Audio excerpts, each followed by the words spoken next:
So when you first saw the book, what was your immediate reaction? Probably excitement, to be honest. I think seeing the kind of brief that came over and seeing the book in its form as well it was really interesting to see that it aligned with a lot of the stuff that we've kind of been doing here at Holyrood already. You know, we've kind of already been working with some of these heritage malt strains and trying to kind of dig into the past for a bit of inspiration quite often is something we like to do. So it was almost a bit spooky, to be honest, seeing some of the similarities. You know, it was almost like a checklist going through, being like, okay, we already do that, we do that, this is very different. But yeah, I think excitement as well, because it kind of gave us a bit more free rein to do things that normally we wouldn't do for maybe time constraints and things like that. And yeah, it was just a general kind of buzz. I mean, you should have seen the team of distillers. We refer to ourselves as a circus of distillers, and everyone was just buzzing and running about the place being like, what if we try this, what about that? So yeah, real excitement, and I think it really hammers home this kind of idea of whiskey of a lot stays the same, but so much also changes, and that kind of dichotomy between the two is something I've always found quite interesting. And sort of seeing it in the flesh, so to speak, you're like, we still do that now, or that couldn't be more different. I'm sure the rest of the guys would say that working with some of these heritage strains is definitely a lot more difficult than the nice modern sort of laureate that we have now and things. But yeah, I think overall it was just, yeah, real excitement and super interesting to just dig into that and try and see where we had common ground with, you know, distillers back in the 1920s. It's funny to think, to kind of put ourselves in their shoes a little bit as well, but also embrace the fact that we're where we are now, and we can use some of the know-how and the tips and tricks that we have as well. So Calum, what did you do? What did you do with Holyrood with this book? So for us, like I say, it was very similar to a lot of the stuff that we'd maybe previously worked on or were already thinking about working on. So it was a good excuse to move some stuff forward in the plan as well. But our main kind of thinking was we wanted to replicate as much as we can and follow the book as much as we could. And as I say, that allowed us to play around with, you know, slightly longer fermentation times and things like that. But for us, because we've done a little bit of the work with the heritage malts, we kind of did our own little spin on it, as we're wont to do. We can go a little bit maverick and wild card, and I feel like we did this in a way because, again, because we couldn't do the floor malting ourselves or anything like that, we wanted to try and replicate that through the mash bill. So we went for a fairly 50-50 split, 48% each of Chevalier and Plumage Archer.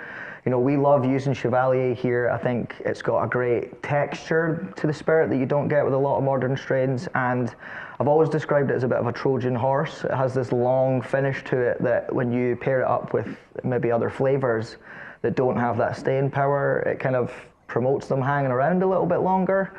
And then we put Plumage Archer in because our work with that, although very difficult to process, you know, I've got distillers that are kind of glad to see the back of it sometimes. What we get in terms of this kind of really rich, juicy character coming through was really important. And then obviously looking at the text that we had, you know, it was fairly commonplace for your peat to be used for the drying aspect. So that's why we had a small inclusion of peated malt in there to sort of replicate that. But also I think it's a nice sort of blending agent, if you will, between some of the Plumage Archer character and the Chevalier character. And then because, you know, we're proud of the city that we're from, and we are also big beer fans here at Holyrood. We love a good brew, and we decided to use the Edinburgh ale yeast that's become a staple of a lot of our recipes. But this was a cool chance for us to use it in isolation and not co-pitch it or do anything too fancy or crazy. We could just let it ride and see what it did. And that was a nice little moment as well. And also it did the job. You know, you're sitting there worrying, we're so used to relying on a co-pitch. You're like, are we going to get what we need out of this? And the good thing is obviously with a brewing yeast is that it's designed to go after the same sugar. So it did the job very well. So we're all very chuffed with it, to be honest. And of course in that era there were so many breweries next door here, around the town and that. Absolutely, the charmed circle was the kind of reference to the amount of breweries in this area that they essentially sprung up because they had access to the Dalkeith railway. That we're the kind of last stop of that here, the old engine shed. So it meant they could get all their supplies in and just go straight to the breweries. And that Edinburgh ale yeast is a homogenisation of a lot of the yeast that were used in those breweries at the time. So we're a sucker for a good story, and we love the idea of getting that in here as well. So yeah, it's really cool to have that aspect in it as well. And any manipulation of the distillation, because I've been asking you about the purifier, how you run the purifier, how it works here. Yeah, I mean, there's some serious discussion here between myself and the distillers. What way do we go? Do we go for maximum purification and try and go for that classic lowland style, which would be more incorporate with where we are?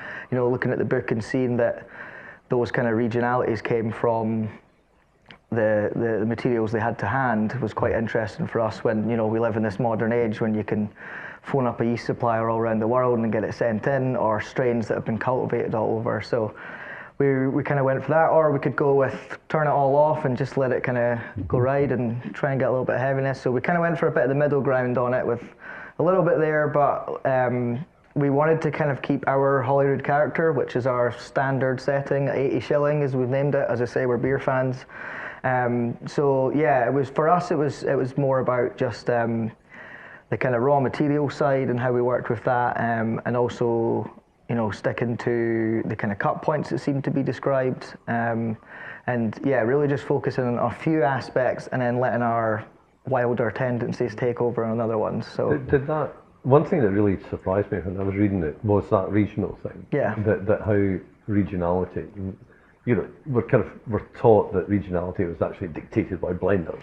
Yeah. Whereas it appears to be actually it's about ingredients and it's about conditions and how fresh your yeast is, etc., etc. Was that a surprise to you? Yeah, definitely. I think the cynical side of me always assumed that was just old marketing that had kind of got it that way as well. A way to slice up the whiskey world into parts as well. But yeah, seeing that.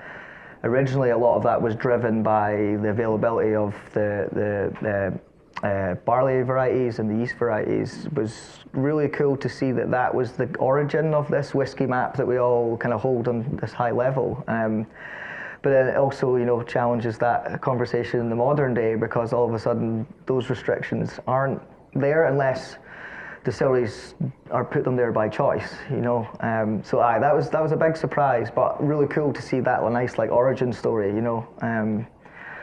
But it's a conversation that I think will continue to become more relevant and prevalent as distilleries like ourselves and the other guys who've been involved in the project here keep doing what we're doing, and maybe not try and get rid of it, but certainly challenge some of the notions and ideas that come with that sort of geographical reference. But yeah, that was a cool surprise, I have to say. It's like, like I say, origin story of the superhero. You're like, that's where that came from. Cool. Yeah. I'm fascinated that you're saying that the team it was demanding maybe working with that. And I'm thinking, I wonder how the old distillers handled it with that. But that's the trouble, is we don't seem to find these stories written down, and it's fascinating to hear not issues, but how you handled it and that. Yeah, I think, I imagine everyone back then was a super grafter and could probably just get stuck in and would probably laugh at us in the modern age, being like, what he's complaining about. Just give it a stir with a stick. Basically, yeah, they're jacked to the nines, giving it this massive stir, and we've got, automation and things, but yeah, I mean, we looked at it as a nice challenge, and again, it's really nice to sort of help get yourself in that mindset. At the time I was, pretty much trying to RPG and get in there. I'm listening to Bessie Smith and things like that, and getting in my 1920s headspace. And yeah, for us, I mean, the example I would use is drafting out. We're usually a pretty solid half an hour. I remember doing the mash and one of the distillers is out there in the rain with a brawly 45 minutes later going, are we done yet? And I'm like, not even close, So, but again, those learnings are really great, and they tie into a lot of the stuff we've done, so we can move forward and carry on with kind of the theme of this project is something that I think will keep quite close to us as we go forward as well. Yeah, that was one thing I was wanting to ask you, you know, and it's great to do this project, but is it just a standalone experiment you've done, and actually you'll go back to what you were doing originally, or are some of the learnings going to feed into how you're going to approach whiskey going forward? I think they've fed in already, to be honest. Like, you know, we've already run recipes this year based off when we produced this that, you know, I've taken direct learnings and teachings from this. I mean, the main learning point I'll say is, thank God we have anti-foam nowadays. I'll say that much. It was a nervy day with the wash that I was seeing it climbing up there. But yeah, I think we're directly, like I say, we're working with heritage malt as often as we can, and this was really great for us to sort of put what we'd already learned into practice in a very, you know, traditional, in a fun way. It was such a good project to be a part of, but it's really informed a lot of the work that we do with some of these raw materials and also the processes. You know, I mentioned to you guys today before we started filming about we're doing a lot of work with our purifier at the moment, and I think that is a stage we're at, is sort of pairing those distillation techniques with the raw materials to try and get different styles and variations.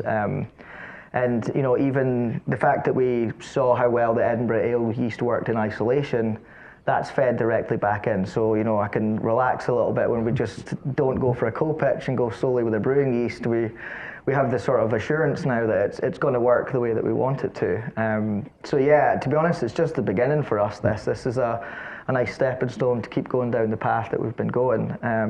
And yeah, watch this space. I'm sure if, you know, we'd love to do something like this all the time, to be honest. Phone us every year, James Eadie, just throw it out there. We'll be up for it every time.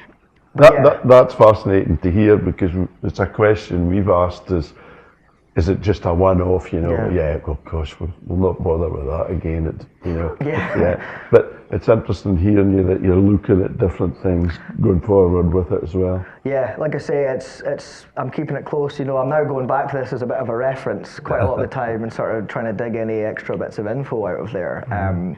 But yeah, I mean, you know, we've already done a variation on it this year. The intention is to do a variation on what we did for this project next year as well, and just keep playing with it, and it's all fed into the learning. You know, we have a big massive neon sign here that's test, learn, improve, repeat, and that is really fed into this. The project has helped slip into that nicely, because, you know, you learn a lot about the bad stuff. That's the stuff you remember the most. You know, you're sitting there getting plumage archer out of the mash tun going, geez, oh, this is a bit of a struggle. But, you know, what it's taught us is how well they can work in tandem with each other, the heritage malts, or how they can work with the more modern strains. We can kind of get the best out of them. You know, the example that I would use is the learning that we had from this recipe was what I talked about with Chevalier, giving some stuff that lasting staying power on the palate. And you know, we're using things like chocolate malt in tandem with Chevalier, and all of a sudden, you know, you have your dram and you're still tasting it on the bus home 20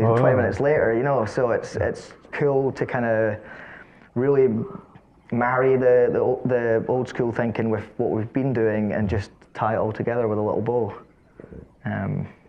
Yeah, I could chat about it all day, every day, you know. So yeah, for us, the next steps is just replicating the recipe in different iterations and trying to keep making it a little bit better. And also, you know, we get to play around with the cask on our side of things as well. So that's a whole other variable we can introduce. I mean, I was just thinking, how do you think at this stage it's going to mature? Oh, I mean, it's quite it's an impossible question. Yeah, but it's also one that we need to ask ourselves all the time as whiskey makers. Is, you know, you've got to be a little bit of a soothsayer and roll the bones a bit and see what comes up. But I think I'm very interested to see how it goes sort of side by side with the other new makes that we have, which I'm very looking forward to trying. But also the split into casks that they've gone as well, because we've found with our work with the heritage stuff that they can really take on a lot of the cask in ways that modern strains don't sometimes, which I found quite fascinating. So for me, I hope we don't lose the character of the new make. You know, like I say, Chevalier has this weird bready, almost like savoury, meaty kind of thing going through it that I would be quite sad to see sort of vanish. But I actually think that a lot of that will get boosted. The spice element, for sure. I know from our own mature samples that Plumage Archer, that lovely juiciness is there the whole time. So yeah, I'm dead excited to see how they kind of work together, and especially how they all work with each other as well. I mean, I'll be first in the queue for a bottle, I'll tell you that much. But yeah, I think for us as well, seeing, you know, our Edinburgh ale usage didn't kick in until about 2021. We really went quite hard on that. So seeing how that goes with the heritage stuff is the thing that I'm going to be quietly keeping an eye on as well, I think. Well, that's great. Thank you. Yeah, thank you. Yeah, and Wonderful. we're Fascinating to yeah, hear honestly, that. it's been such a fun project. Like we would love to do this every week, like I say, if we could. So. And it's nice to hear that you're still speaking to James Eadie with these crackpot ideas. Sort of thing. Yeah, well, this is the house of crackpot ideas, so you're always very welcome. It's a fascinating learning curve when I hear how you've described it. Yeah, I mean, I'll speak for myself and the team. We're really just starting our distilling journey here. So yeah, we're going to just see where it takes us, basically. And yeah. And it's great that you took it on board and played with it and put your tweaks to it. Yeah, we were worried we were being a little bit cheeky with that one and kind of, you know, maybe not quite sticking to the brief, but I feel like we ticked enough boxes that we kind of gave ourselves that wiggle room. And we got the AOK as well, so that was a nice thing to go. He'll let you off. Yeah, that was it. Yeah, I think we bought the goodwill, you know, we are the host here after all, so maybe that's it. Brilliant. Thanks a million. Right, Thanks guys. Calum, that's great. Yeah.